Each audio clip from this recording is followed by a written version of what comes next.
what have y'all done for us lately? And if there's no answer, the only thing we owe them.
Hey, good evening. Welcome you guys to Let's Talk Too.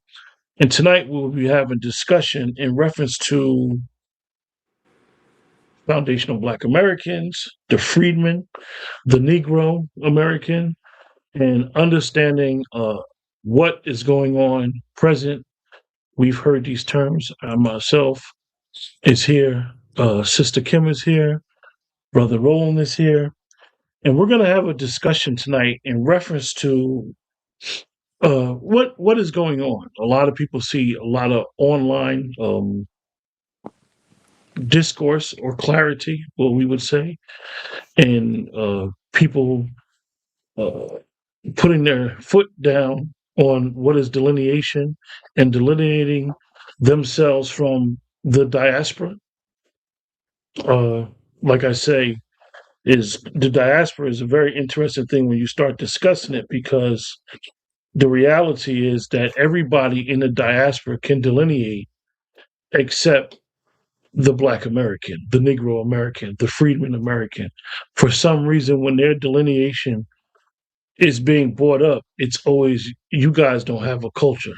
You guys don't have this. You guys don't have that. When the reality of the matter, when we have these discussions, is the reality is that if you're in America, you're in Turtle Island, you're on this part of the continent, that you would not be here if it wasn't for the Black American, the foundational Black American, the Native American, the freedman, the Negro. Amen. You would not be here.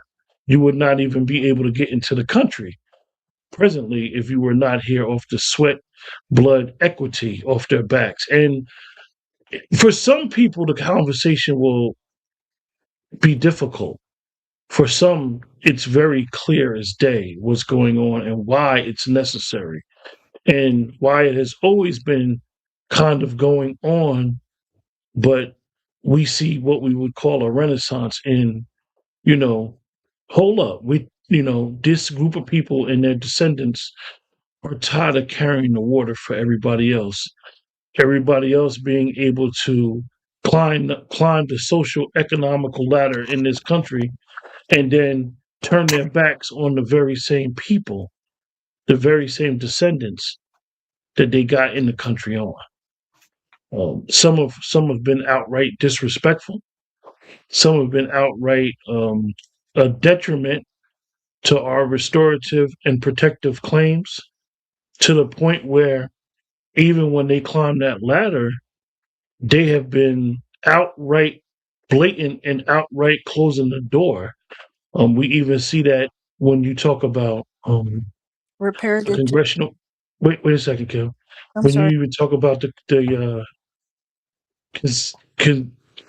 Congressional Black Caucus and what they've done and how detrimental they have done for, as I would like to say, because Roland's here, they've been so detrimental for the Negro, it is even funny. It is outright treasonous, as we would say. So we're going to have this discussion. Sister Kim is here, Roland's here. So I'd like to introduce you guys and, welcome you guys to the show. And Roland, we've done a lot of stuff together prior. Sister Kim, we were on a panel together before, but we never really had an opportunity to do something like this together. So I welcome both of you guys. Thank you. Thank you so Hi, much. my Sister Kim, you ladies first. Oh no, I just wanted to say thank you for having me. I do appreciate it. And go ahead, Brother Roland. I want to say thank you, Brother Q. Thank you for reaching out to us. I'm glad that we're here. Before and foremost, we have the book Delineationology, the Science of Delineation for the Negro American. Um, we're going to go in and talk about some of the exploitation of Negro and where people have benefited off of it. Doesn't matter if you're a Native American, doesn't matter if you're a white person, doesn't matter if you're immigrant. A lot of people, based off of, I would say, the Dred Scott effect. I don't have to respect the rights that a black man has. I don't have to respect the Negro. I can take from him, I can steal from him, I could take his intellectual property and say that I built this. No different from the railroads, no different from the things that we see today. So what we're going to talk about as well is the exploitation, but what is a Negro and stuff of that nature as well. So I'm very, very excited to be here.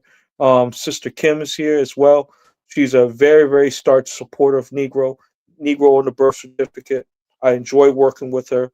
We have done a lot of great work in regards to policies that can shape and protect our people, protect our bloodline and our lineage, because it's our God given right. And this is a nation that we built, not by choice, but by force. So I really do appreciate this I'm conversation. glad. I'm glad that you actually started off exactly where I want to start this discussion. Have a few questions for you, if you don't mind. And Yep. I know you, Mr. Kim, will give us an explanation. Even if I identify myself with that, with um, my ancestors being here, and I would like to say, my ancestors have some equity into They this thing do. as well. Blood, sweat, and tears. Yeah, my both sides of my family actually is from Georgia, originally from Georgia, right? But anyway, when you say Negro in your mission statement, are you defining an ethnic group, political class, or both?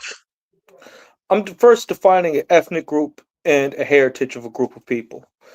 One of the things that we use as a hallmark, we point and reference one, the transatlantic slave trade, but we also talk about Negro land, the area at which they got Negroes from. People would like to make comments or say perspectives and or views and say that Negro is something that Spanish people had branded on the black Africans when they brought them over the transatlantic slave trade, when they actually knew the group of people in which they were plucking them out of Africa into bringing them to the transatlantic slave trade to make them servitude for the rest of their natural lives. It was the Negroes from Negro land in which they were picking from. And what I mean by picking from, I mean engaging in human trafficking. I mean exploitation of a group of people with the sole purpose of extracting labor out of them to generate a wealth for a superpower, which we call America today. So when we have this type of framework and understand why the transatlantic slave trade is important, what type of people were they bringing over, and the reasons why. That's why it's very important to stick with Negro and understand and reverence and protect Negro, because that's our bloodline. That's our heritage. That's who we are as a people. Mr. Kim, do you have anything to add? I agree with Brother Roland, and let me just introduce myself formally. Now, am a person who was born around the Jim Crow time period, and the my fathers and family came off a plantation that was called Nafa. It was called the Nafa plantation, and they changed it to Dixon something of a other here in Delaware. And so now from there, just actually seeing a lot of suffering as a Negro woman and my family being Negroes and actually known to come off the plantation. So my eyes have witnessed the mental suffrage of slavery and how it has trickled down to my descendant, which is basically foundational Black Americans, and now putting those two together as an advocate, someone who sits as a co-chair to attorneys, someone who has a bachelor's in psychology, someone who has the ability to reconstruct family structures that are falling apart, someone who has the ability to be married for 30 years and some change, and someone has the ability to actually construct the NBNU, which is the Negro Black Nation United. It's a official government, and we are going to start putting our mission statement out. We just put together an invoice to begin to solidify the harm that was actually done to our people, from Negroes to foundational Black American, that qualifies for that suffering, and they have documentation to prove it. So I have become a part of a great movement.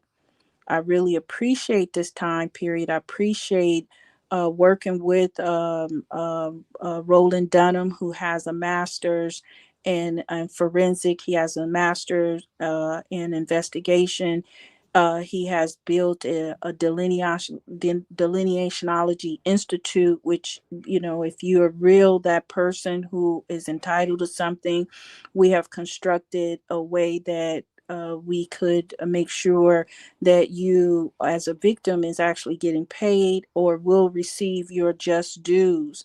And so I just wanted to take the time out and just put that out there before, you know, I say anything that is related to Brother Roland, basically reconstructing our historical and our ancestral landmarks that makes us different from everybody else.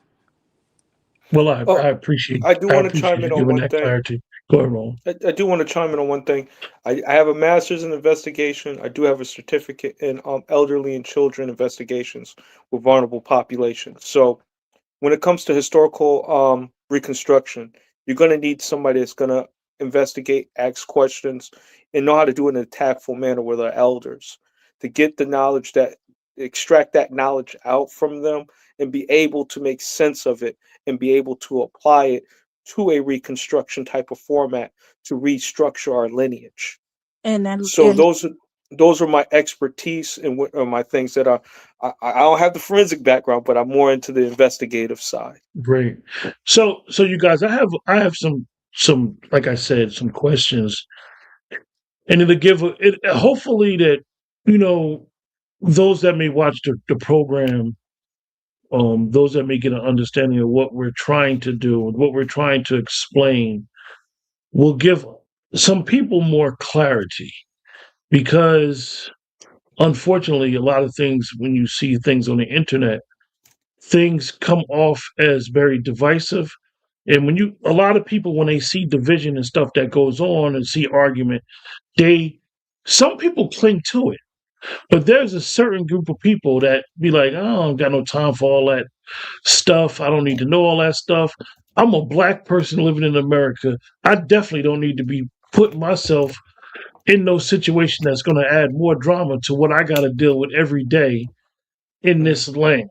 And they'd be like, I'm just not going to deal with it. It's always some new stuff, always some new phrases, always some new titles, always some new clarity. So I have some questions so we could get into this discussion and really um you guys can explain, and like you said, have the historical references that, you know, will back up everything that's being said by those that are really saying it and providing clarity.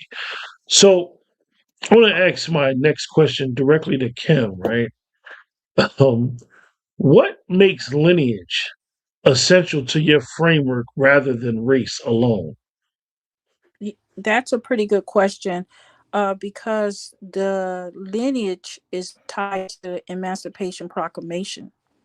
So, in order for me, someone who works in the law industry, for me to construct an invoice in order for my heirs, which will be you all, is my heirs, I have to remove race and put it based on a debt that is old.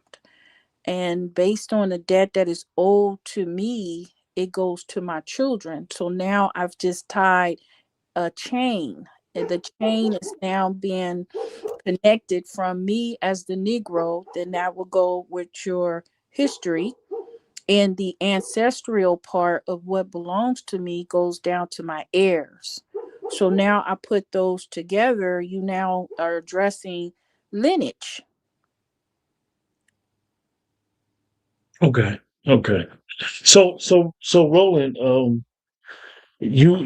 remember when you first started talking about you were going to write this book and doing some research on delineation. Um, Expound on why delineation has, like, we could say it's been divisive, but really it's like, hold up. And now it's really catching on within the real, I would say, last 7, 8 years. Like I said earlier when we were behind the scenes talking, our elders have always said it. Our elders have always said certain language where it was delineation, but more of, we know who we are, um, but our focus is just surviving right now. Our focus is just getting through. So explain your genesis of your writing your book, doing your research, and why delineation is so important right now, and what we're seeing with we could call it a movement, but really it's about the lineage. Why Oh, delineation is so tied up with uh, lineage. yeah, like I first of all, it's not divisive, it's self-preservation. Like we got to get that right out the way. We have a right, and it's our God-given right to preserve and protect our heritage and our lineage. That's something that's ordained by God, that's ordained by laws and things that are around us to make us who we are. And for anybody to say that they're divisive, they're just mad because they can't exploit us. They can't steal and take from us. They can't unalive us or murder us at a whim. That's the reason why they're saying it's divisive. So I definitely want to just hit that right there on the head and let people know that it's not divisive. We have a right to practice self-preservation, no different from any other group here on this planet called Earth. All right. So what started off with delineationology was an argument in grad school. We were talking about cultural appropriation. And I talked about it from the guise of cultural appropriation could be a form of a fraud behavior. This was during my class where we were learning about the three elements of a fraud, which they consider the fraud triangle. If you see throughout my book, I have three elements that set up melanin material misrepresentation, melanin minstrel face, the various different crimes that people do underneath the guise of black skin. They're out here impersonating a group or ethnic group in order to get unearned benefits. You cannot impersonate a Native American person to get unearned benefits because you see what happened to Elizabeth Warren. They called her Pocahontas. We don't have people that's out here really batting for us and saying, hey, why are you impersonating this black person? Why are you getting that MLK scholarship? Why are you involved in the Black Student Union? See, these are the things that we should have been clamping down on as a people, but we have been so open armed to other groups of people and allowed them to come under the guise of being a Black American based off of skin color, not by ethnicity. So those are some of the reasons why delineationology had to be written, had to be discussed about. But it comes down to even further. How are we going to enforce these policies and these laws? How can we start exercising it and actually start putting the necessary pressure on politicians in regards to criminal activity, criminal underprising? Because I'm talking about criminal behavior. You have something to say, Brother So, Q? so let me ask you, right? Mm. So black as a category is too broad of for policy purposes. Yes, and it's easy to be exploited. And it has been, I would say, around like the 1965, even though there was immigrants prior, but they identified as other, and they had to identify and write their name, or not their name, write their ethnicity or who they were. Like they had to self-identify in that manner. This day and age, because of self-identification, they can check off as black. There's nobody that's not going behind and say that they're not black. No different from Madami in New York, or that mayor in New York, saying that he's an African American, getting African American benefits. That mayor, and then now nobody's not recalling his degree for saying that this man is lying, that this man stole a spot from a black American person. See, it's very ironic how the Chinese people from the AAPI community were saying that black American people were stealing their spots and stealing their spaces underneath the guise of minority, and the reason why they dismantle affirmative action for colleges and end up hurting them in the long run. But it's crazy how they could say something like that. So you guys in the chat, what Roland just did is Roland explained. You're hearing a lot about from talking heads in reference to the Civil Rights Act being repealed, and a lot of people feel like that don't know the civil rights was repealed because this president is racist, or the civil rights was repealed because SCOTUS is racist. SCOTUS, I mean the Supreme Court, is racist, or the Supreme Court is Republican. One thing that we have to understand when you talk about law is that SCOTUS cannot take a case. The Supreme Court just does not decide stuff out of thin air. What happened, there were a group of Asian Americans that decided to take a case, and their case went to the Supreme Court. And it challenged the legality of the Civil Rights Act. And their decision, their majority decision, said that it was too broad. This is very important for us to understand, and I'm not a legal expert. I'm just somebody that went to paralegal school as a secondary school, but I know enough about civics where I can explain it to layman's terms. The civil rights language was too broad.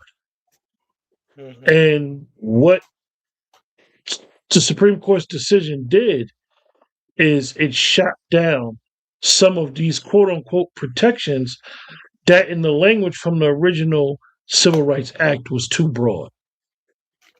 Because, like Roland explained, they felt as though, the Asian Americans felt as though they got this case to the Supreme Court, that they should have had protections for them under the guise of the Civil Rights Act. So when you hear these talking heads saying, oh, it was pulled back, oh, it's affecting black people, the language should have been written to be specific, and it was never written to be specific. It was too broad of a language. Go ahead, Ron. And immigrants have their own set of laws. I think it's immigrant rights and different things of that nature that they could subscribe to, so they don't need to graft themselves onto the 13th, 14th, and 15th Amendment, which they have been doing to get unearned benefits underneath the guise of minority. And I know that Sister Kim can go a little bit further into that, more than I would into that, because that is her expertise. I'm more or less looking at the criminal behavior, the crimes that's being committed, the fraudulent behavior, the cultural impersonation, the exploitation of our people. And the thing is that I wanted to make delineation a way to actually punish other groups of people, to enforce. You could talk delineation, but if you can enforce it, that makes it stronger. That makes it concrete. And then you codify it in law. Then you have people go out and enforce those laws. That's what I'm building the bridge to make sure that when we see somebody out here impersonating a black American person, like a Barack Obama, who's saying that we don't need reparations, we can call them out and say, hey, you can't talk on that. You're not one of us. AKA Kendrick Lamar. You're not like us. Let me ask you. You brought up President Obama's name. and this is for Kim. Before you get started on it, Roland, I'm gonna ask this to Kim. When President Obama was in office, a lot of things happened where people may not understand like Roland said, the erasure of certain words. During his presidency, this word Negro became African American. Not saying that the word African American came from him, but you started seeing the language of Negro on like United Negro College Fund, stuff like that. You started seeing the erasure of the word Negro. Um, for everybody in the chat that may be older than me, we remember that we were once identified as the Negro. Before anybody said African American, they would say Freedmen's or Negro. Or, they came up with the social construct of Black. You know what I mean? So, Kim, explain why that erasure of the word Negro is so detrimental.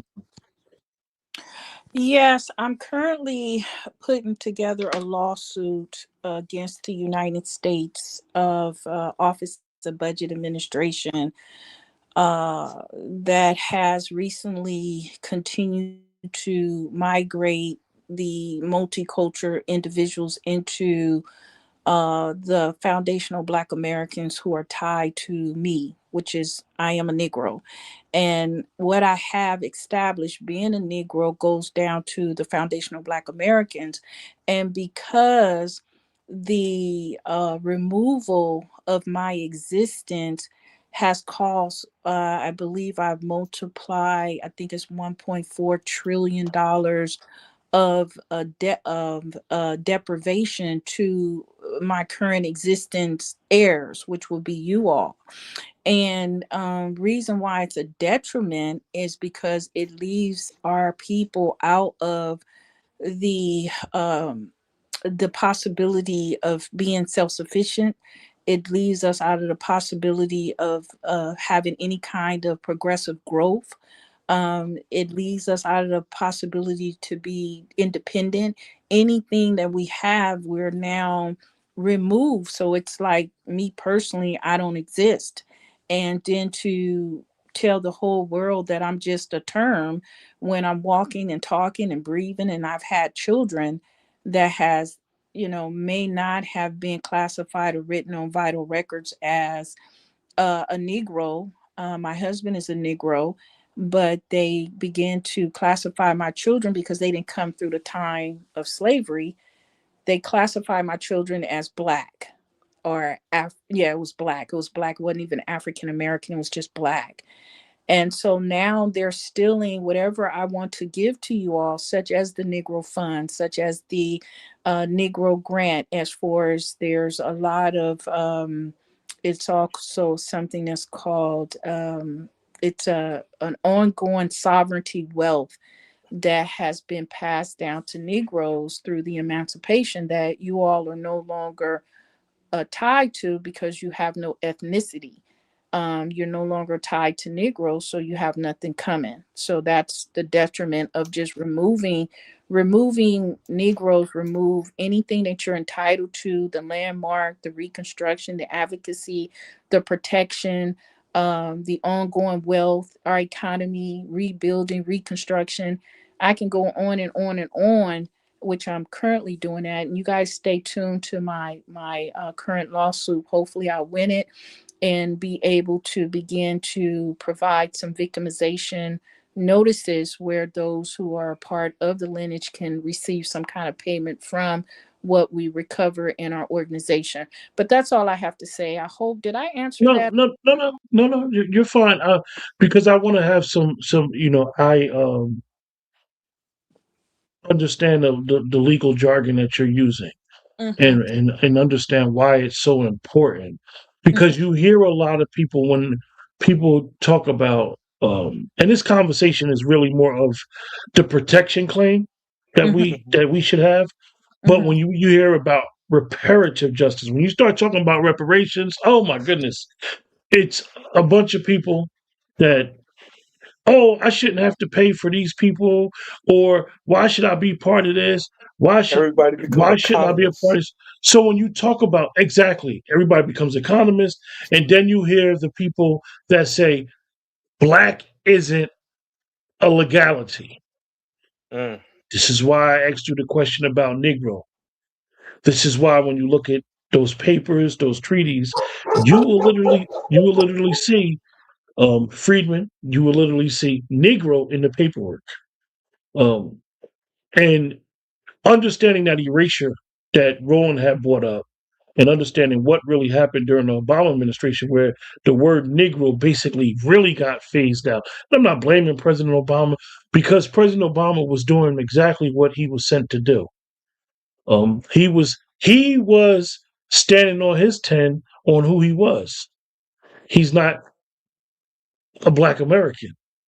So people may not understand the term or why we would say the terms, but understanding that erasure, Kim, why is it important to always never allow that erasure to happen? Is it just from a legality standpoint or just us knowing who we are, Kim? Well, I would say the reason why it's important is to remove a legacy that makes you you. I'm proud to know that my father family came from the Norfolk plantation. That's just the origin of Norfolk before I got married. So I'm glad to know where I come from. And then I'm also proud to have witnessed the success of the struggles and the fight and they endured to the end to get me where I have an education to now pick up the mantle and begin to formulate a sovereign government that is an advocate between what the foundational Black Americans are entitled to protection that we fought for already, that other people are commandeering. You all are entitled to that. And though your education may be watered down, mine may vary. So putting the ability together to protect the current generation, which is my children, I consider you all my children, and then to make sure that you all get which is our legacies of land.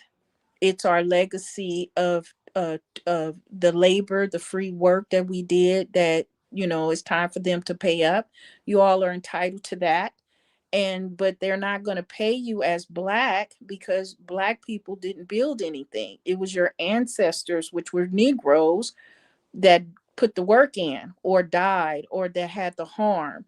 But because you all stand so independently without us, that's the reason why the law has so many loopholes to make sure that you all don't cross over. But I'm here to connect the loophole of who I am in existence, that anything moving under Negro, if it is not the truth and if it doesn't really line up, then you're going to have a problem with the NBNU, and you're going to have a problem with the misappropriation of using Negroes that does not apply to your bloodline or does not apply to your vital record or your certificate or your birth certificate, or it distorts anything of my legacy. Or it's like an insurance policy that I had benefit. You know how you have benefits, that you have beneficiaries that you're trying to say, if I die, it's supposed to go to my son, my daughter, right? That's Mhm. what, that's the Negroes' legacy. They have put so much uh historical and hidden money and wealth into United States of America, where you all are the benefits of that. But because we're scrambling about, we're unsure, we're kind of hard-headed, and we won't uh, give leadway to the bigger conversation of those who are judges, which I'm pulling together, attorneys, which I'm calling together, the veterans. All of them are being called to the table of the NBNU and the Negro Black Knight Heritage Club to make sure that we begin to put together an invoice. No more, we don't need no more reparation. We're clear in the legal terms that will allow us to begin to formulate a payout and create a government that separate us from everybody else and identify us the protection that we are guaranteed to have from the day that we were emancipated. And I'll land with that. So, Roland, Can I chime in on one part of what she said yeah, go ahead. about, because she mentioned she mentioned the government, which is a good thing. When we talk about the delineation movement, one of the things that get talked about through these tethers that keep saying that we're being divisive and all this other stuff, right? What is it? What is a tether? Tether is for those is people who are cosplaying Black American folks, misappropriating Black American folks or Blackness with the intentions of defrauding the public, defrauding for resources, like the Somalians out in Minnesota would be a So tethers. let me ask you, and I know this is a question that I kind of know the answer. So I literally have to do something to be a tether. I'm not just a tethered Yeah, from it's waking an up. adjective. Okay. We're describing a criminal action or behavior that has negative effects that impact us as a people. When a person is lying on their about their education, saying that they have the necessary college degrees, and now they're working in Black American communities, they're abusing our elders or harming our loved ones. That's a tether. Right. So I just want to talk about it could also mean from a criminal sense, and that people can actually, we want to outlaw and criminalize this behavior as well. One of the things that I do want to get back to the talk about, one of the things that the tethers like to say online, or people who are adversarial to our plight, they'll say, what's the end goal of delineation? Let's talk about that, right? Delineate into a nation.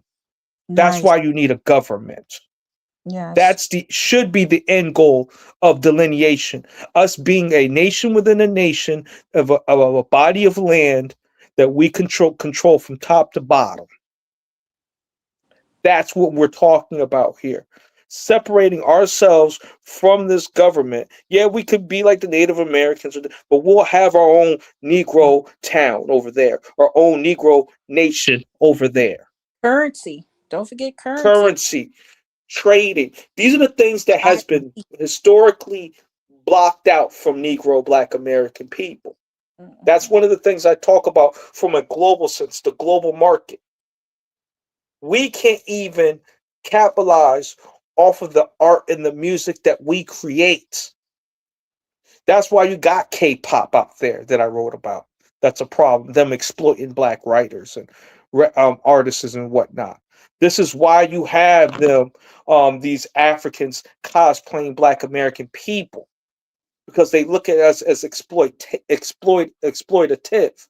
But if we were to do that in their nations, they will actually unalive us. They'll actually kill our people. And some of our people even go there to help, and they unalive them because of the land. But they don't do that to the Asian people. They don't do that to the Russians. They don't do that to the Europeans that exploit them. This is why delineation is very, very important. Let me ask you a question. When you think about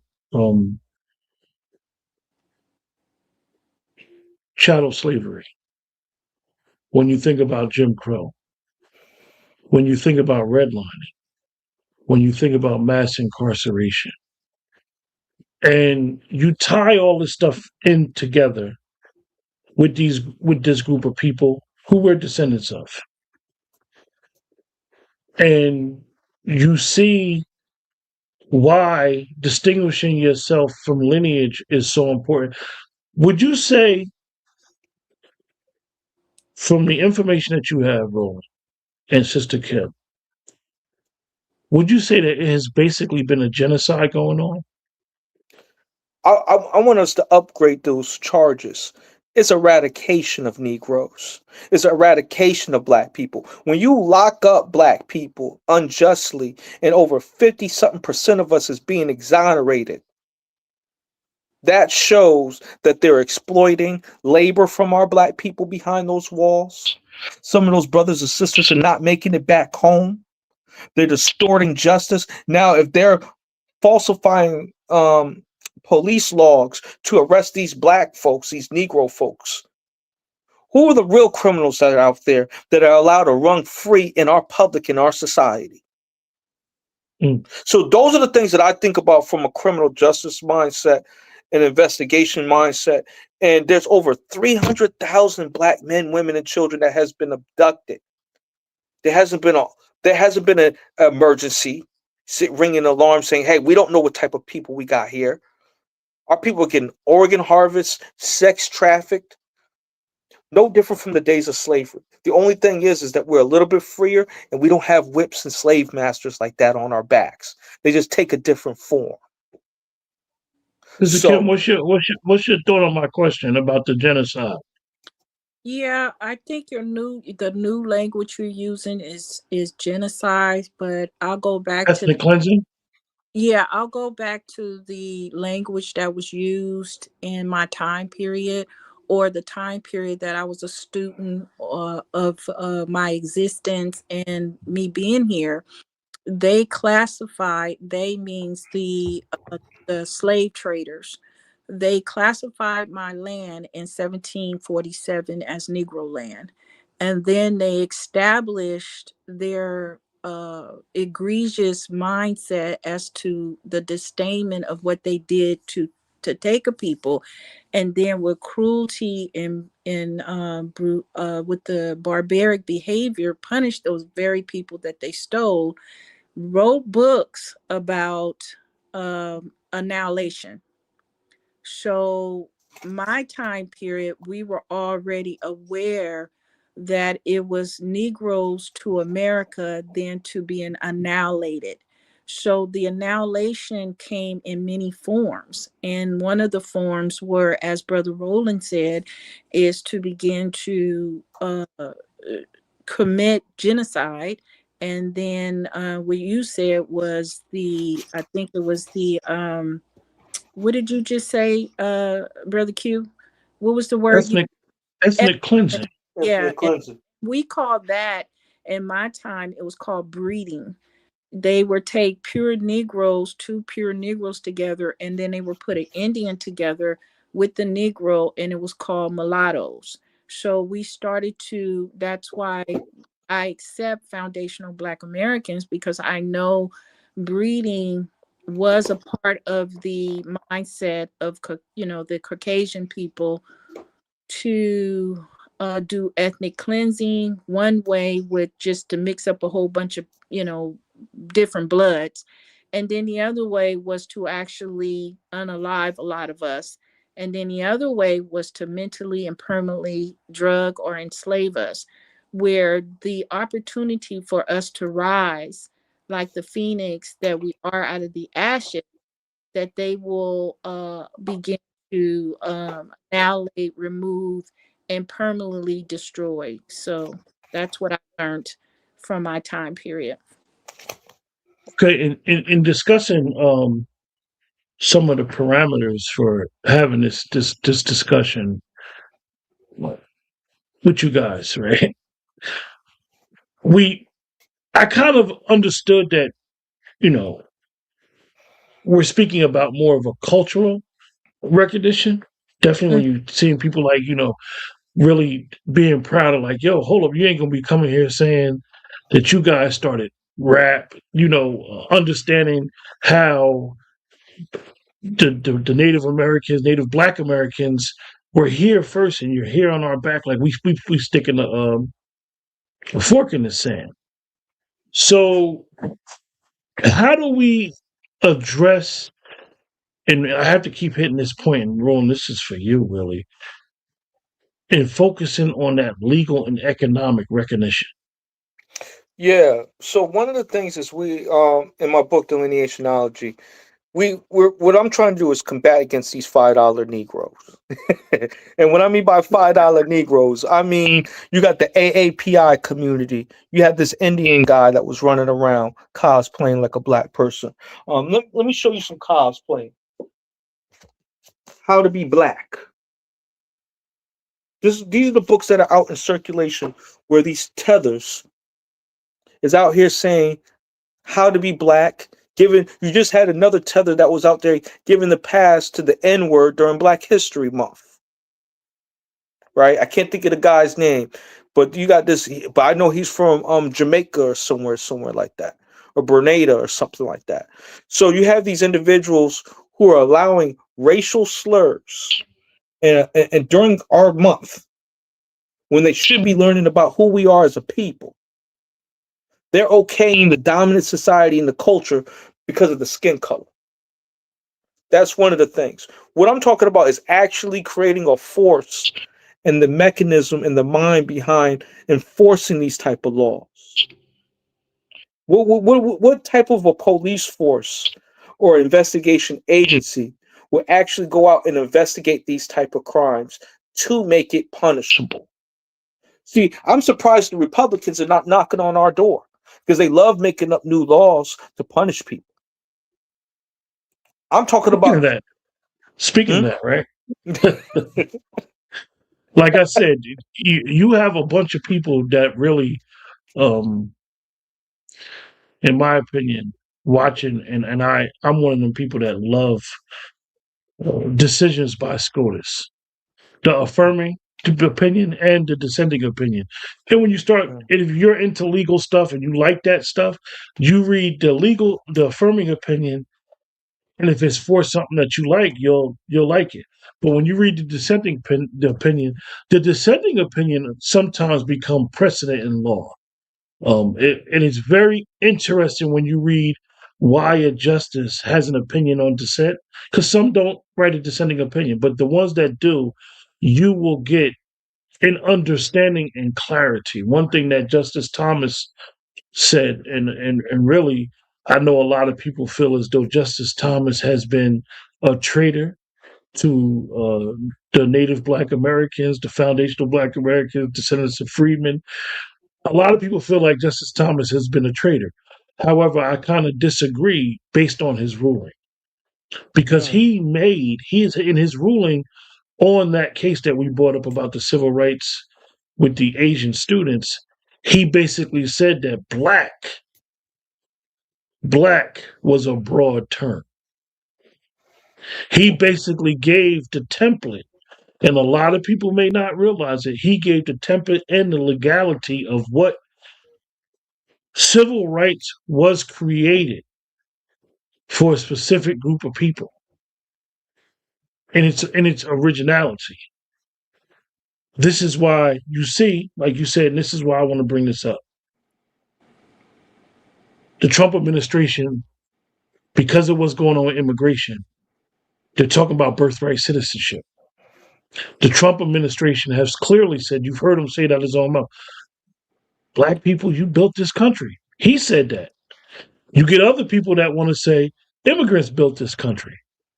And he said that birthright citizenship, and when you look at birthright citizenship, not just in America, but in the global scheme, our birthright citizenship in this country is very broad. You can't go to certain countries and say, and have a child in that country and say that that country is automatically a citizen of that country. It don't work like that. It works like that here because what happened is that law, birthright citizenship law, was broad.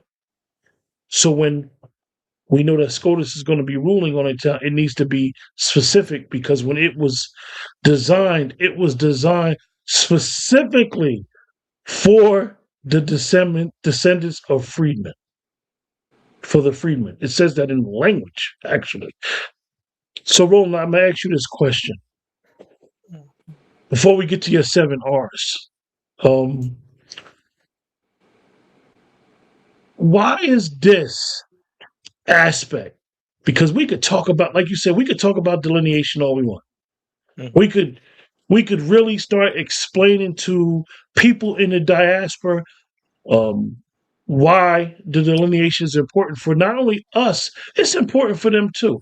They should have some cultural, economical, legal pride. If they say, okay, I'm a Haitian American, you should be proud to say that you're a Haitian American and walk around with your head high and be proud of your lineage.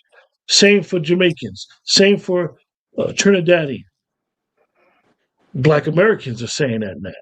So when we get to that level, now that baton needs to be passed, and we talk about 7 R's.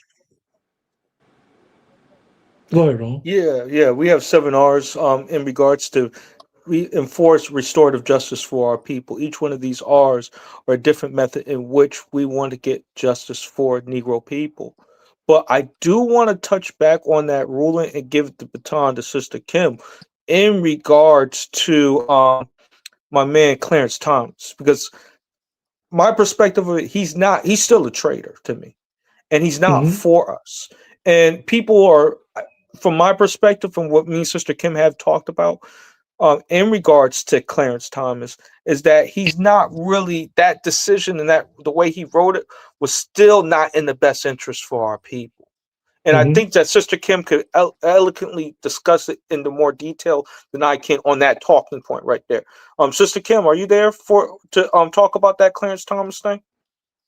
Yeah, no, I am aware of it. I haven't studied it out in details, but I know that he did use uh the Dred Scott ruling, and he did classify freemen for one particular writing in the descendant opinion, was that freeman is not a status, it's not a class at all. It was a status change where the slaves went into a bureau, and they were receiving services from this bureau, and then they were granted services.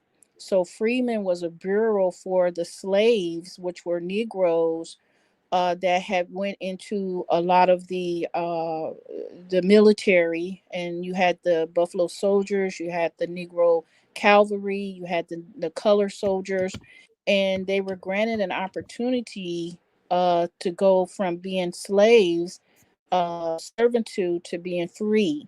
And so those Negroes were classified as free slaves, and they needed work, and they needed services and houses. And so Freeman Bureau was established for that.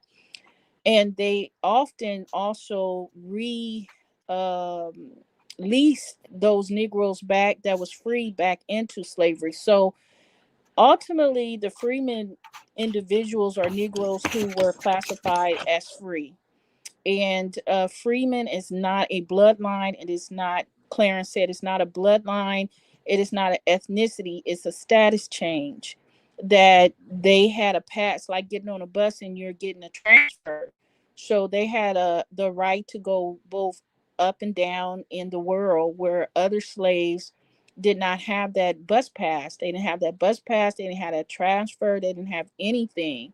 But being a free man, that status class, they had a bus pass.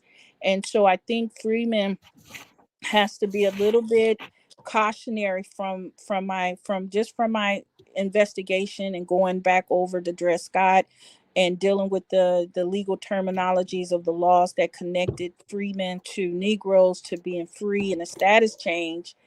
There may be some, just a little bit of conflict of interest with the Negroes' ethnicity and the status change of freemen turning people into like a bloodline. I've never seen that ever in my life, but I can understand people saying, well, my family had a past, and then they passed that past to me, which I don't know if you guys remember back in the days, you get on a bus and you put your 50 cent in there, and then they gave you a transfer, and you can go anywhere you want to go. And that was pretty much how you can even get that transfer to your friend. You can get that transfer to your I'm buddy. I'm laughing. I'm laughing, Sister Kim, because one of my friends, um, she always says to people, "You better have your freedom papers." Yeah, you gotta have your freedom papers. So that was what the freemen offered, those papers. Yeah. Yeah. So, but the NBNU will help the Negroes and those that, because we still have millions and millions of Negroes. We're just, if they're 60s and older, like myself, we just been laying low, been letting a lot of you young people do what it is that you do. But a lot of us Negroes are coming out of the woodwork to aid and support you all in Well, equal. elders of your council, youth are Huh? for war, right? With it, yeah. So we're trying to make sure that what we invested in. I'm sorry. Go ahead. No. We say that. Go ahead, Sister Kim. You go ahead. Oh, okay. So no, we're just trying to make sure that we provide you all the protection that you need to reconstruct and pick up the mantle to make sure that the sovereignty that we're looking for to separate ourselves from, this government, according to the emancipation, which was the main reason why, we were free, but we did not form our own nation with that freedom. We did not pick up and form our own government. We did not continue to construct our own constitutions. We didn't do any of that. We didn't start, trying to make our own currency. We didn't start trying to protect any of our laws. We didn't come up with our mission statement for our own schools. We didn't formulate any kind of progress to make sure that we survived and stayed self-sufficient after the emancipation. And that is what the NBNU is bringing to the table right now. We're offering an opportunity for us to be a sovereign nation, a nation within a nation. We're offering the opportunity for us to have our own currency and land, and getting the ongoing wealth that is entitled to us. We're putting that back into our pockets, is to put that back into the foundation Black American Descendants, and making sure that the historical justice and harm that you were entitled to, that we ensure that both public and private, and making sure that we protect us going forward, in our youth and our, like our children and stuff going forward. So I'll land with that. Yeah, and I Well, want to get to those seven R's. That yeah, you were explaining the 7 R's before I brought up Clarence Thomas, and you had to yeah, eloquently explain your view of him and some yeah. of the things that you feel as though that he's been destructive for. But explain the 7 R's, and this is important because a lot of times in these disagreements that a lot of people see online is that understanding that this is a lineage. So a lot of people feel like, no, y'all a group, y'all got a leader, and they'll conflate saying, "Oh, we're foundational Black Americans. Y'all a group. Y'all doing this. Y'all doing this." No, it's a lineage. It's people that have a lineage. They may disagree on religion. They may disagree on food. They may disagree on any other aspect besides that they are descendants of a group of people, an ethnicity, a lineage of people, and that always needs to be clarified. But when you talk about trying to get a justice claim and bringing your 7 R's that you've put together, Roland, as far as delineation and having and being able to take this government and those who are responsible for the atrocities, you've devised 7 R's. Yeah, Explain that if you don't mind. yeah. Me and Sister Kim, we sat back, burnt the midnight oil, and we came up with the 7 R's. The 7 R's is restitution, retribution, restorative, redemption, resolution, responsibility, and remembering. Each one of these R's serves a purpose to restore the Negro back to its rightful position in society and in the global community. That was the objective of why we have these 7 R's. Each one of these 7 R's represent one of our founding fathers. We call it the founding fathers, but we call them one of the fathers of the lineage. So we have Dr. Neely Fuller that's in it, Reverend Dr. Martin Luther King, Brother Malcolm X. And the list goes on and on and on of the various different faces to go along with one of those, John Henry Clark, for remembering. Just to kind of give you guys a little feel about what the 7 R's are about and why they're important in regards to getting our repair. Each one of those R's represent one of our forefathers that has passed away, who has fought for our people and our bloodline and our lineage. We have to have responsibility. We have to have remembering our ancestors. We have to have a resolution for some of the stuff that's going on and continually going on with our people. We have to redeem ourselves, redemption. We need restorative justice. Like, so these are So the what? things that we talk about on the app daily. Now we're going to actually put it into practice and put it into the mission statement so that people can practice it. That's a part of civics work. So what does restorative justice look like besides online rhetoric? Oh, Great, that's a good great one. question. So one of the things besides online rhetoric is actually creating these type of templates, creating the necessary programs to build a restorative, restoring our families, restoring our lineage, going out and being responsible with our history, protecting our history, restoring that. These are the things about putting this into practice, applying it with our brothers and sisters. And that's very, very, very important. Remembering these holocausts and these horrific things that happened to us. Those are the things that are very, very important.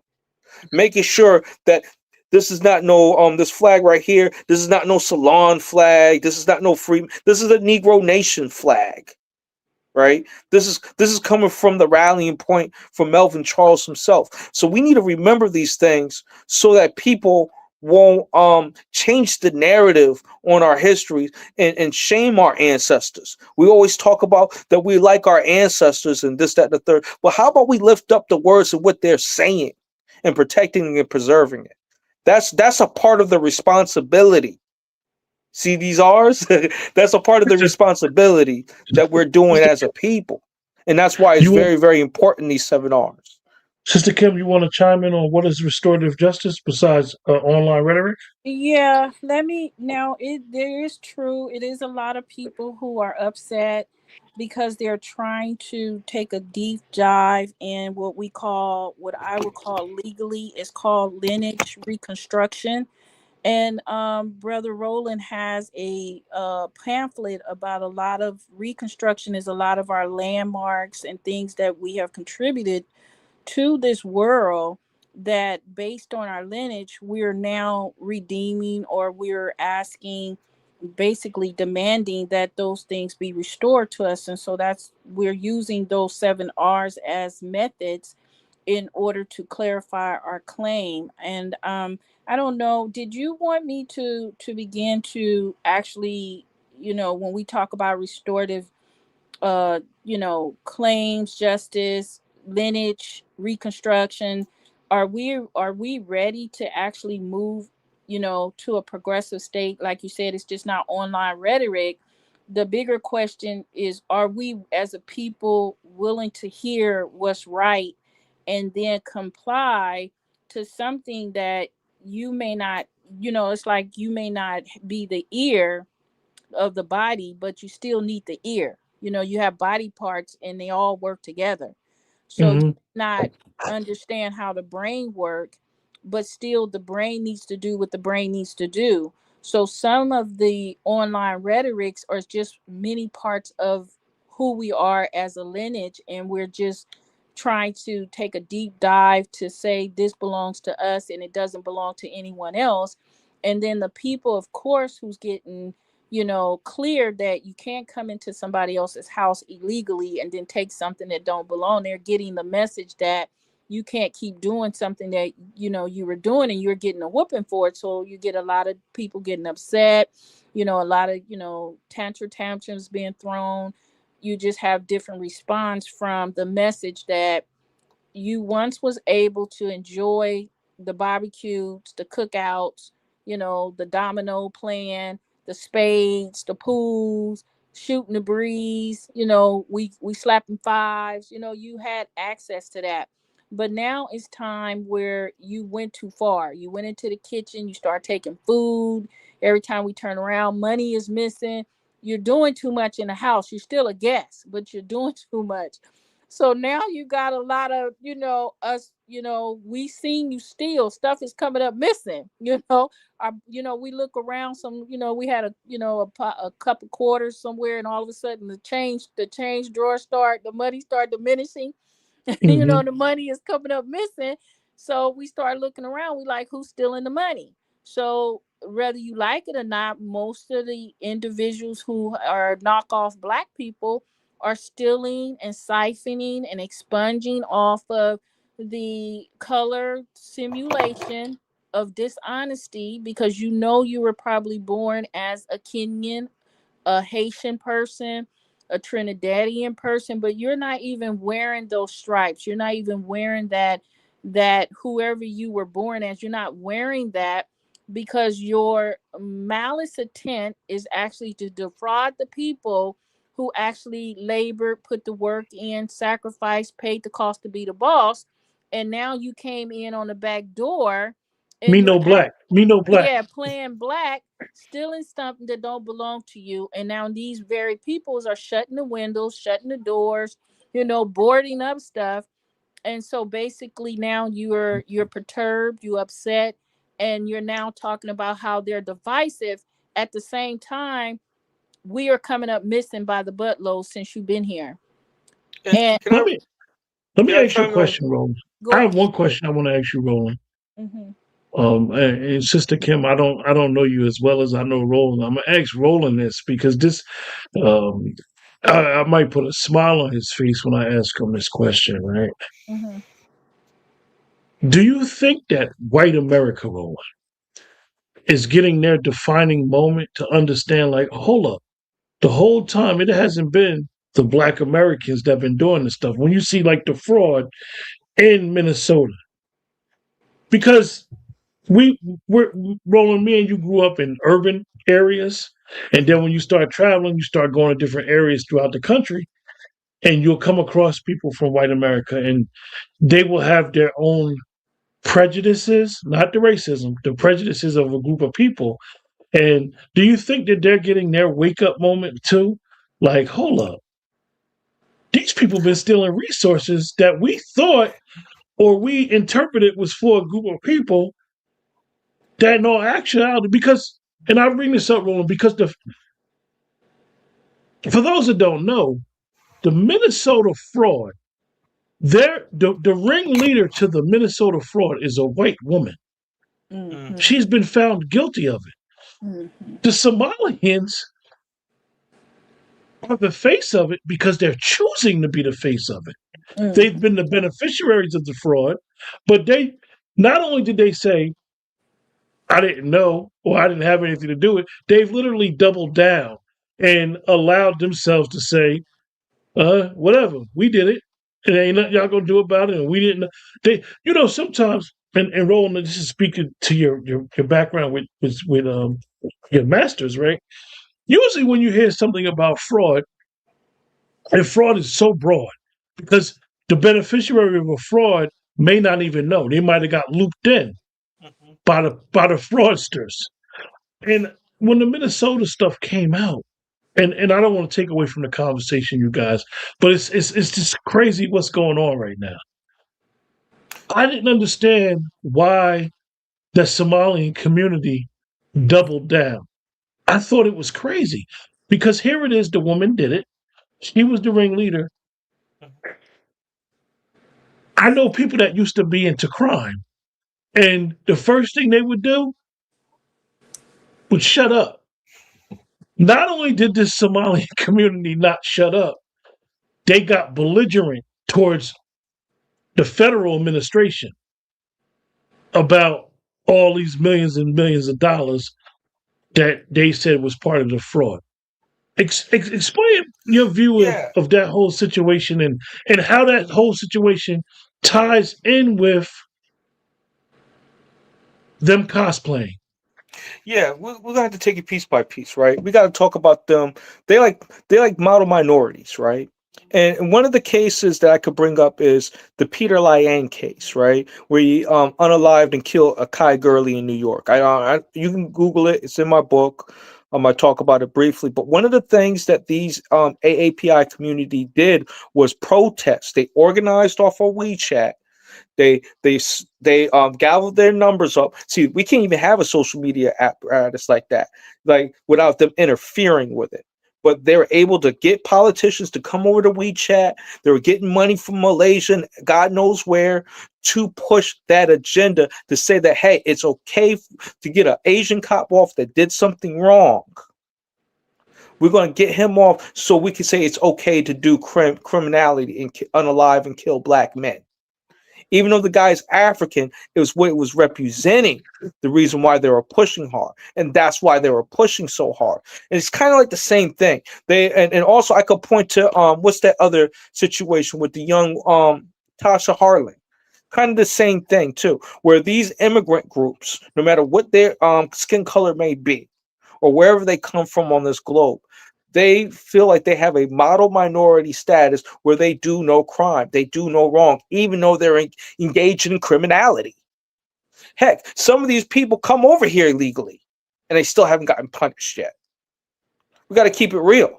So, but yet still, they will and they were letting people off with insurance. They didn't have insurance on their vehicles. They were letting them off. They were hitting and drunk driving, all types of things. Them having fake licenses, unaliving and murdering people with these tankers. So they feel like they're above the law, and the law is only meant for Negro Black American folks. When it comes to punitive damages. Yeah, when it comes to punitive damages, when it comes to jail time. This is why we have the exoneration rate so high, because they're not going to jail, but people like us, people from our lineage, we're the ones who go into jail for them. So we discussed this prior, right? And this is where a lot of times most people don't see it. And this is why, I know a lot of people got upset with me, myself, and Chef C when we said that the leader is the code, but they didn't understand what we were saying. When you look at what our ancestor did, Neely Fuller, and why his book was so impactful, and it's going to continue to be impactful for generation to generation, understanding these systems and why a person may not understand WS and may not understand that WS is not a person, and understanding that these systems are put in place and have been put in place, and why you're fighting against a system that is racist. It's not when you bring up those cases, and then you talk about how some of the minorities want to be considered as a model minority, and it's always geared towards having a face to the crime. Because even with the Somalian community, with the fraud, a person may look at them and be like, they may not be understanding in their mind, no, this is the Somalian community. They might be like, oh, they're black, or they might be like, oh, no, the Muslim community. That when you put a face, because they do this a lot, the perp walk in New York is all designed, you guys. And this is very important that you understand when you're watching the news in the New York metropolitan area. The reason why the perp walk, because they're putting a face to the allegation. And if you ever notice the perp walk, they come behind, they bring the perp through the back door. The media got the back door. They really in the back door with the cameras of the police station. That's the back door. You know how New York precincts are. The front, that's not the front door they go through. They go through the back door. But the media is there. Anyway, what I'm saying is they put a face to crime. Why is this so important, Roland? Go ahead. Yeah, I want to tap on that too as well, and thank you for recentering that as well. One of the things is that there's been a myth that's been pushed online. Well, Negroes make up, Black American folks make up 13% of the population, but do over like a sounding amount over 50% of the crime nationally. And they like to put us as the face of the criminality. So now when people are engaging in us, they are already stigmatized. They already have a inherent bias, or it's past the skin color. It's past that. It's institutionalized, and it gets reinforced through the media, which makes it so nefarious when we're getting charged for crimes that we haven't even committed as a group of people.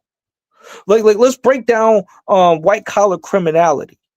As a group of people, that's normally a middle-aged white man's crime. That's not our lane.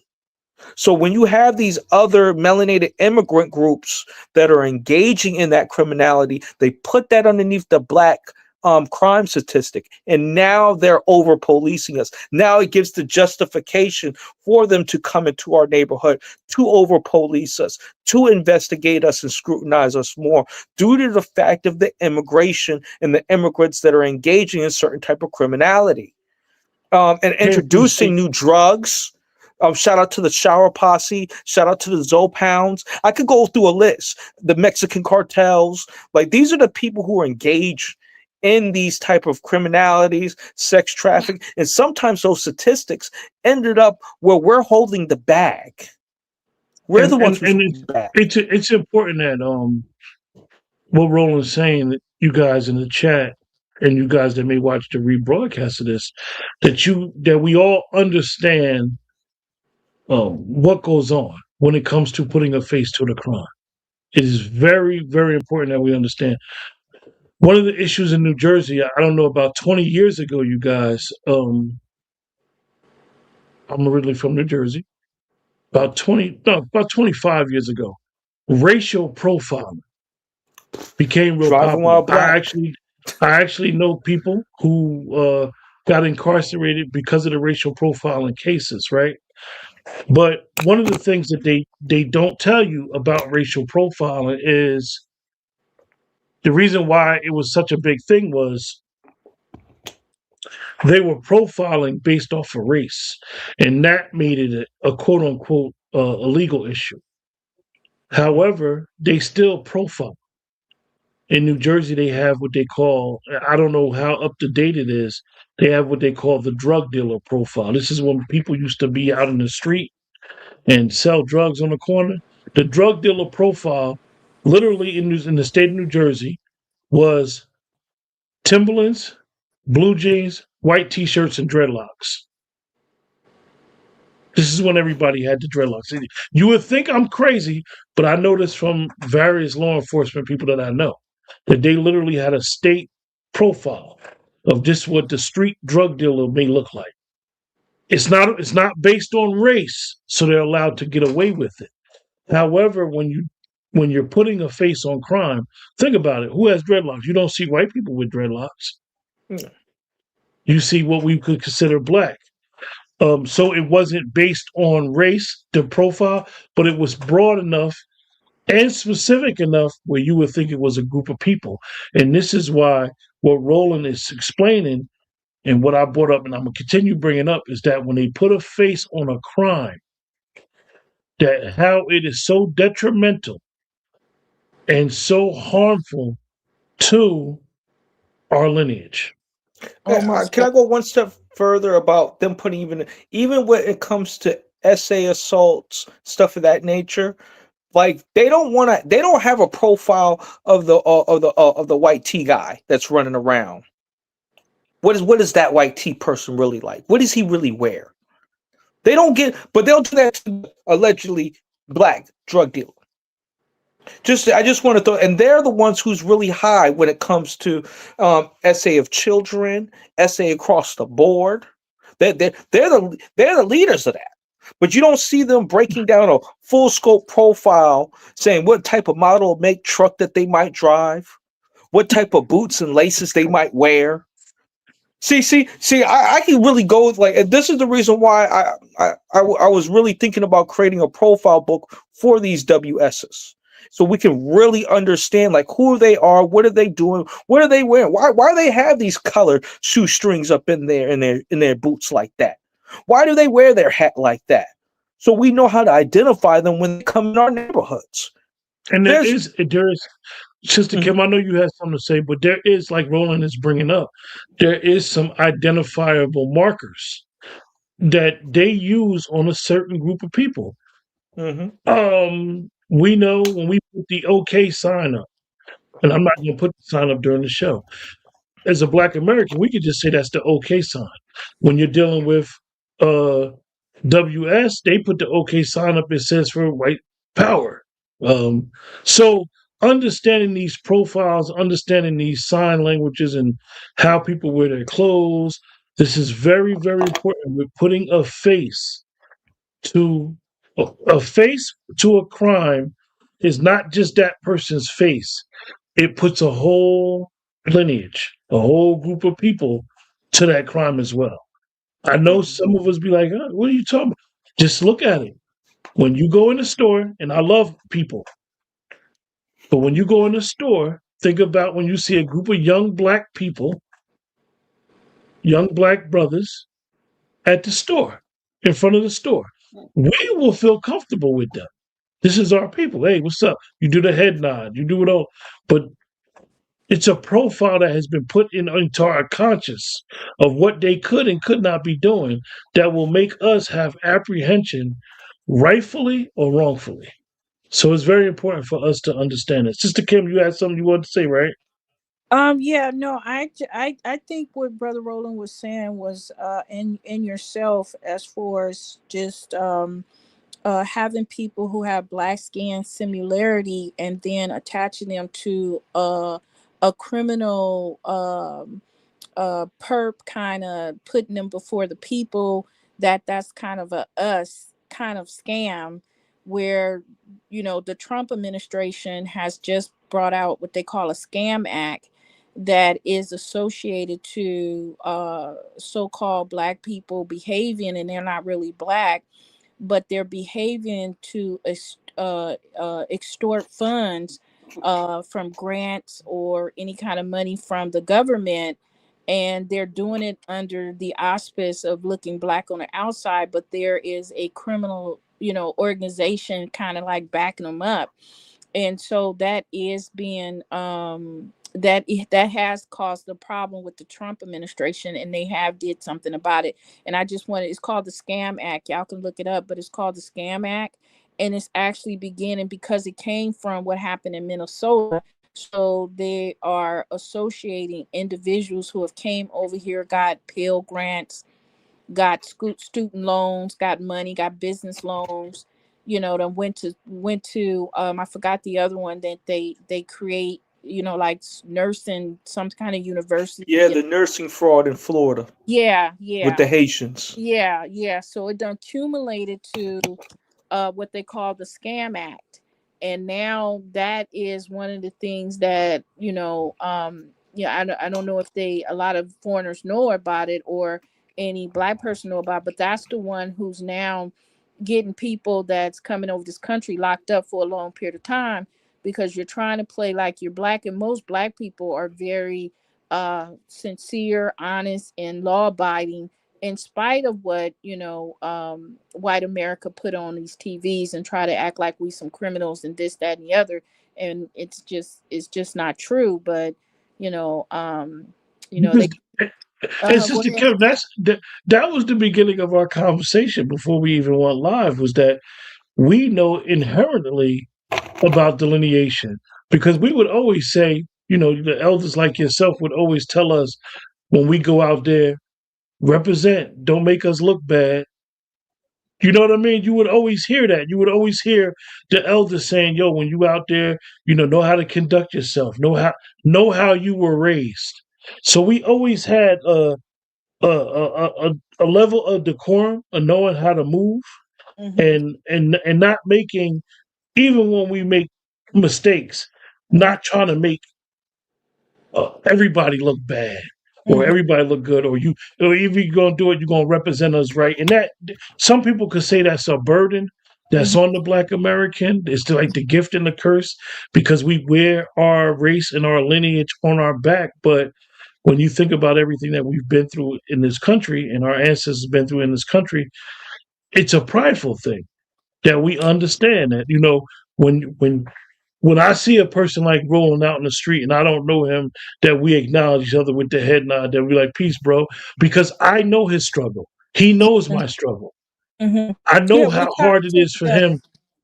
Yeah, we know how hard it is to navigate.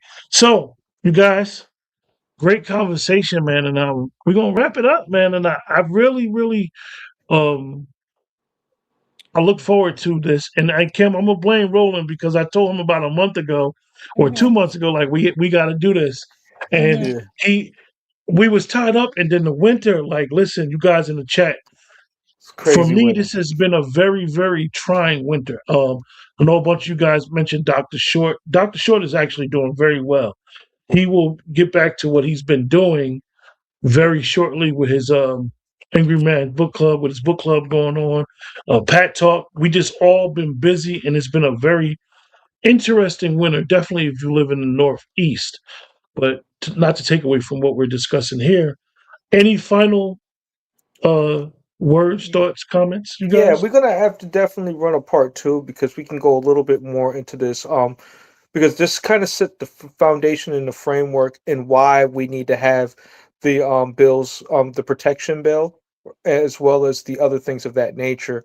And I definitely would like to reschedule a part two in regards to that so we can go even more in detail, playing some of the videos and break down some of the things that has been going on with some of these immigrant groups that have been very abusive to our elderly people, have been abusing our children and harming our children, you know, and other things of that nature, weaponizing their positions of authority, such as in the classroom, targeting Negro, Black American, and FBA students in these institutions and colleges where we need them to be successful so they can actually do the work on behalf of their lineage and our people.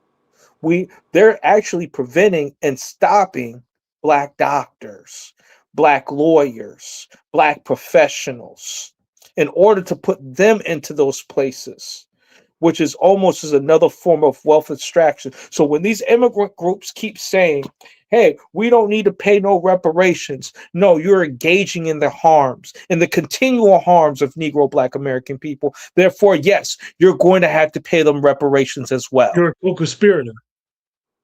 Mhm. Sister Kim. Yes, I would like to once again thank you for just giving me a chance to even bring up the MBNU and the movement and the purpose of it. But I want to take this last little minute to just put our mission out there, that our point in what we're trying to do currently is just stop the erasure.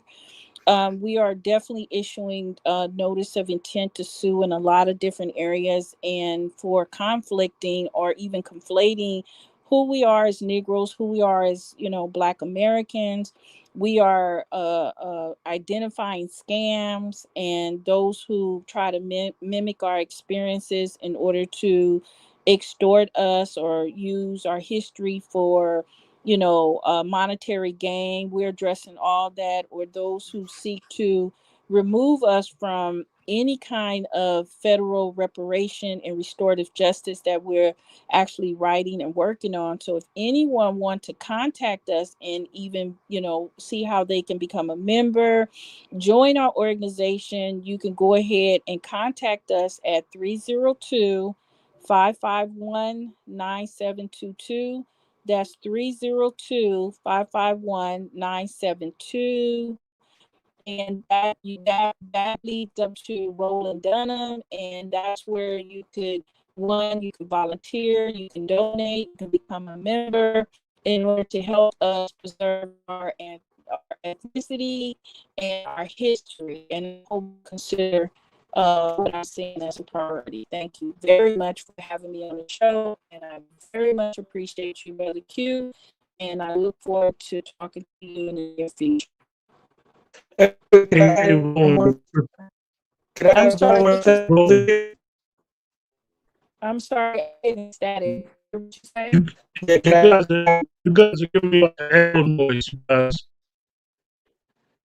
Oh, it sounded like Yeah, electric. I just want to say one thing. To be part of an organization. Hey, Roland, wait a second. You're giving me like an echo noise. Uh, Go out and come back in real quick. Hey, Kim. Huh? Oh, yeah, I'm I still was getting here. some interference. Yeah, it was like an echo noise. Repeat your contact information again. Oh yeah, most definitely. So we can be contacted by phone number is 302-551-9722. That's 302-551-9722, and that's the Negro Black Knight Heritage Club. He's also on the email. We also have a website, and you can become a member, you can donate, and we will definitely fill you in and give you more information on what it takes to become a member of the NBNU and the Negro Black Knight Heritage Club. Yeah, and I just want to throw out there for the listeners to be a part of our organizations for free. But the one thing is about about being a knight and a knight or a knightess in our organization is that you're going to have to pay for your own supplies. That's a part of to know that you're really serious to pick up the mantle and pick up the sword and clash and clang with us as knights and knightess. So we definitely would love to see more people be more engaged with us in regards to that. Make sure you get the book Delineationology. I do have Delineationology Part 2 in the making. It should be out in a year or so from now, but I am working on the sequel to Delineationology 2.0. And Sister Kim will be a guest writer as well. So I just wanted to throw that out there. With that, you guys in the chat, I appreciate you guys tuning in. Remember, the best way to support the channel is to like, share, subscribe. I appreciate Roland and Sister Kim coming on. And really, you guys, this is more of having a conversation. And when we leave these conversations, being able to start to look into certain things that have happened in our past and understanding what we would say is our why. Why did we get to this moment? How did we get to this point? And when we talk about cosplaying, definitely from the immigration class, we need to understand what happened in the 60s.